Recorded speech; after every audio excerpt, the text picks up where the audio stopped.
Alright, here we are. Indiana Jones and the Interior World. This is the sixth book by author Rob MacGregor in the Indiana Jones series. It's his seventh book overall, because Rob MacGregor also wrote the novelization for Indiana Jones and the Last Crusade. It's actually not his final book, because there was a surprise new book that was cancelled, but then made available for free online, Indiana Jones and the Staff of Kings in 2023, which I'm very curious to check out. But Indiana Jones and the Interior World is the big finale for MacGregor's initial Bantam era indie novel run. And oh boy, what can I say about this book without spoiling it? It's a very fast-paced read. It is more or less a continuation of the previous book, The Unicorn's Legacy.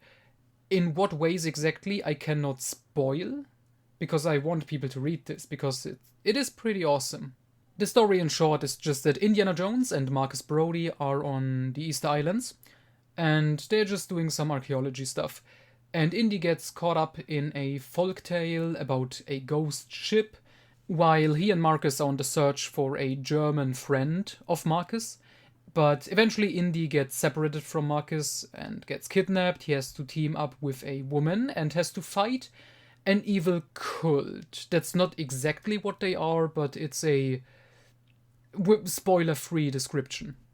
This book is insane. It is extremely fast-paced, where I almost think this has less details than the previous MacGregor novels. I don't know if that's just me, or this book is short but dense. A lot of stuff happens and there is no fat in it. This book feels really stripped down to just the main story in a way. But I really like that. Indy as a character in this, enjoyable as always basically. Marcus Brody is in this a lot, at least in the beginning, which I enjoy. I like the Indy and Marcus team-ups. And I like the new characters in here, the sidekick that gets introduced, the woman. I do like the magical elements in here, because they go batshit insane. And at first, I didn't know in what direction we were going with it. Because the first half, when Indy and Marcus are still trying to figure out what is going on, the comparison in my mind was, this feels like Pirates of the Caribbean, like the Davy Jones storyline in that franchise. It eventually became its own thing, but once I noticed the similarities, I just couldn't unsee it. But yeah, as a final book, it works. It's just another Indiana Jones adventure. It, again, is connected to the previous books, specifically Unicorn's Legacy, with one specific plot element that I don't want to spoil. And we don't get a return of Jack Shannon in this.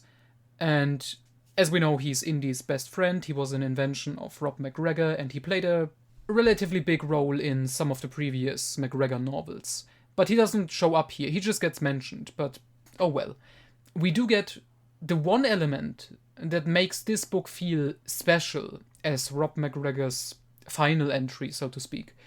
This is maybe the very first appearance of, or mention of, Hitler and the Nazis. I don't think they have been mentioned at all in the previous 5 MacGregor novels. And with this book, we are in the year 1929, I think. So yeah, that was a cool element.